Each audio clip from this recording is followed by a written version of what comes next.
하나님은 왜 성막의 가장 깊은 곳에 작은 상자 하나를 숨겨 두셨을까요?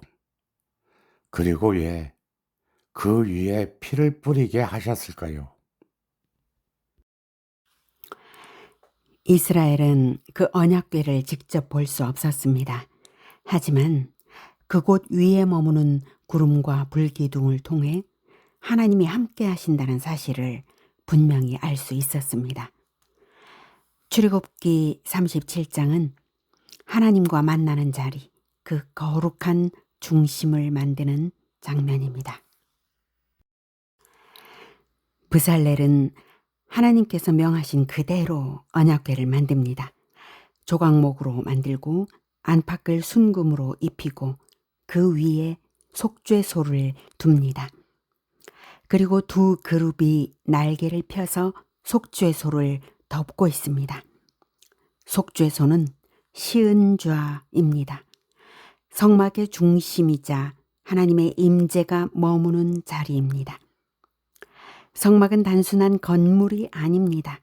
하나님과의 교제가 실제로 이루어지는 자리였습니다. 속죄소는 언약궤의 뚜껑입니다. 대제사장은 그 위에 제물의 피를 뿌립니다. 왜냐하면 피뿌림이 있어야 속죄가 이루어지기 때문입니다. 속죄소는 우리 영혼의 가장 깊은 곳을 보여줍니다. 사람 앞에는 숨길 수 있어도 하나님 앞에서는 숨길 수 없는 자리, 죄를 자복하고 보혈의 은혜를 구하며 하나님과 다시 만나게 되는 자리입니다. 바로 그 자리에서 하나님은 죄인을 외면하지 않으십니다. 우리가 예수님의 이름으로 무릎 꿇고 기도할 때 사실 우리는 보혈 아래 나아가는 것입니다. 세례 역시 단순한 물의 의식이 아니라 보혈로 주어진 구원의 은혜를 믿음으로 받아들이는 표지입니다. 하나님은 보혈이 뿌려진 속죄소 위에서 자기 백성을 만나주십니다. 언약궤 안에는 십계명의 두 돌판이 들어있게 하셨습니다. 그래서 이 궤를 언약궤 또는 증거궤라고 부릅니다. 하나님과의 언약이 없는 곳에는 참된 만남도 없습니다. 그리고 돌판만 있다고 해서 되는 것도 아닙니다. 그 위에 보혈이 뿌려져야 합니다. 말씀과 보혈, 진리와 속죄, 언약과 성취. 하나님은 그 자리에서 만나주십니다. 지성소에 들어가기 위해서는 두 휘장을 지나야 합니다. 첫째 휘장은 5 기둥에 걸려 있고 둘째 휘장은 4 기둥에 걸려 있습니다. 성경은 왜 굳이 기둥의 수를 다르게 했는지 설명하지 않습니다. 5 기둥을 지나고 4 기둥을 지나서 비로소 하나님을 만납니다. 이 모습 속에서 모세오경과 사복음서를 우리는 떠올리게 됩니다. 모세오경을 통해 구원의 원리를 배우고 사복음서를 통해 진리대로 구원하신 하나님의 아들을 만나게 되는 것입니다. 그때 비로소 하나님을 만납니다. 결국 성막 전체는 하나님께 나아가는 길을 보여줍니다. 그리고 성막의 진실은 건물이 아니라 성경이 가르치는 구원의 진리입니다. 예수 그리스도의 언약입니다. 그리고 훗날 마침내 그 언약을 성취하신 예수님의 십자가로 인해 휘장은 찢어집니다. 누구든지 보혈을 의지하여 하나님의 보좌 앞으로 나아갈 수 있게 하신 것입니다. 성전은 이제 없으나 성경을 통해 그리스도를 통해 우리는 하나님을 만납니다. 성소 안에는 12개의 떡이 놓인 떡상이 있습니다. 제사장들은 매 안식일마다 새 떡을 올려놓습니다.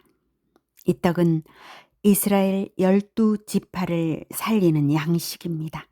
하나님은 자기 백성이 말씀을 먹고 살아가기를 원하셨습니다.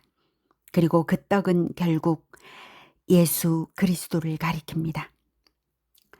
예수님은 말씀하셨습니다.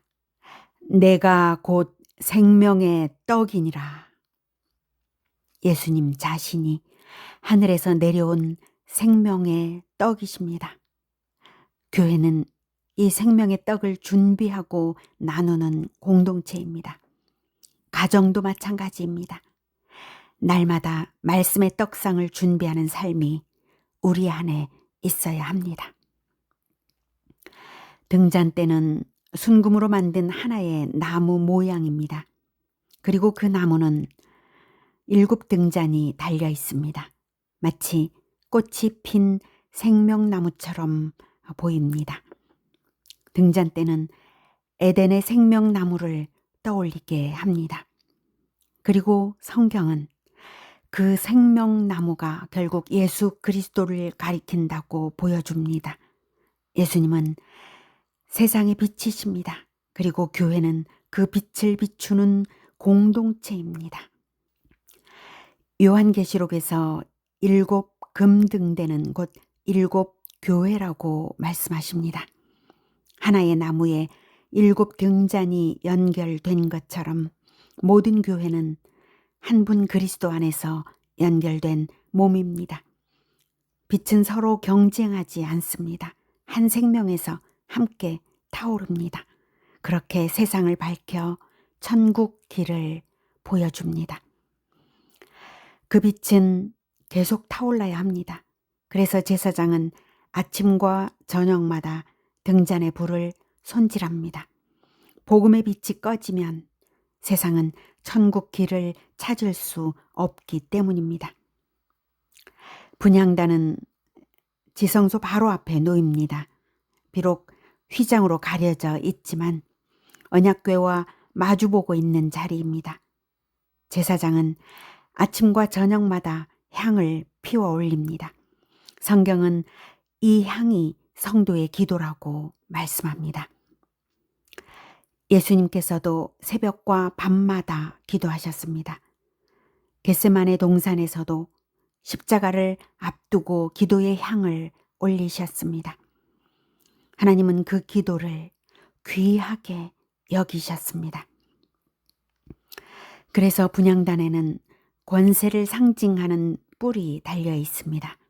하나님은 기도하는 자에게 하늘의 권세를 맡기십니다. 분향할 향은 아무렇게나 만들 수 없습니다. 하나님께서 정하신 방법대로만 만들어야 합니다. 관유 역시 마찬가지입니다. 관유는 성령을 상징합니다. 성령이 있어야 거룩하게 구별될 수 있고 하나님께 합당하게 쓰임받을 수 있습니다. 기도도 마찬가지입니다. 성령 안에서 드리는 기도, 예수님의 이름으로 드리는 기도만 하나님께서 받으십니다. 예수님의 이름으로 기도한다는 것은 단순히 마지막에 이름을 붙이는 것이 아닙니다. 예수님께 속한 사람으로 예수님의 뜻을 위해 살아가는 자로 기도하는 것입니다. 출애굽기 37장은 성막의 기구들을 만드는 장면이지만 사실은 하나님께 나아가는 길을 보여줍니다. 보혈이 뿌려지는 속죄소, 생명의 떡, 세상을 밝히는 등불, 끊이지 않는 기도의 향기, 모든 것은 예수 그리스도를 향하고 있습니다. 이제 휘장은 찢어졌고 누구든지 은혜의 보좌 앞으로 나아갈 수 있게 되었습니다. 보혈을 들고 날마다 말씀의 떡을 먹고 빛을 밝히고 기도의 향을 올리며 언약궤 앞에서 주님과 동행하는 우리 모두가 되기를 축복합니다. 아멘.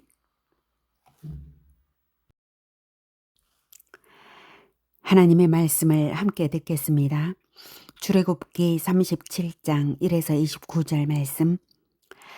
브살렐이 조각목으로 궤를 만들었으니 길이가 2규빗 반, 너비가 1규빗 반, 높이가 1규빗 반이며 순금으로 안팎을 싸고 위쪽 가장자리로 돌아가며 금태를 만들었으며 금고리 넷을 부어 만들어 네 발에 달았으니 곧 이쪽에 2고리요 저쪽에 2고리이며 조각목으로 채를 만들어 금으로 싸고 그 채를 궤 양쪽 고리에 꿰어 궤를 매게 하였으며 순금으로 속죄소를 만들었으니 길이가 2규빗 반, 너비가 1규빗 반이며 금으로 그룹 둘을 속죄소 양쪽에 쳐서 만들었으되 한 그룹은 이쪽 끝에 한 그룹은 저쪽 끝에 곧 속죄소와 한 덩이로 그 양쪽에 만들었으니 그룹들이 그 날개를 높이 펴서 그 날개로 속죄소를 덮었으며 그 얼굴은 서로 대하여 속죄소를 향하였더라.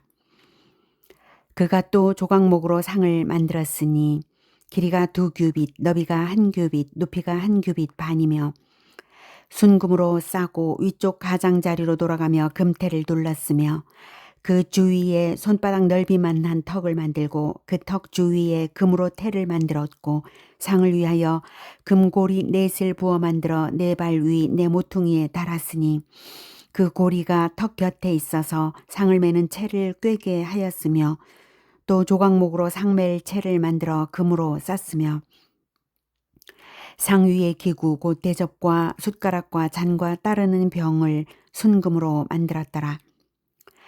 그가 또 순금으로 등잔대를 만들되 그것을 쳐서 만들었으니 그 밑판과 줄기와 잔과 꽃받침과 꽃이 그것과 한 덩이로 되었고 가지 6이 그 곁에서 나왔으니 곧 등잔대의 3가지는 저쪽으로 나왔고 등잔대의 3가지는 이쪽으로 나왔으며 이쪽 가지에 살구꽃 형상의 잔 셋과 꽃받침과 꽃이 있고 저쪽 가지에 살구꽃 형상의 잔 셋과 꽃받침과 꽃이 있어 등잔대에서 나온 가지 6이 그러하며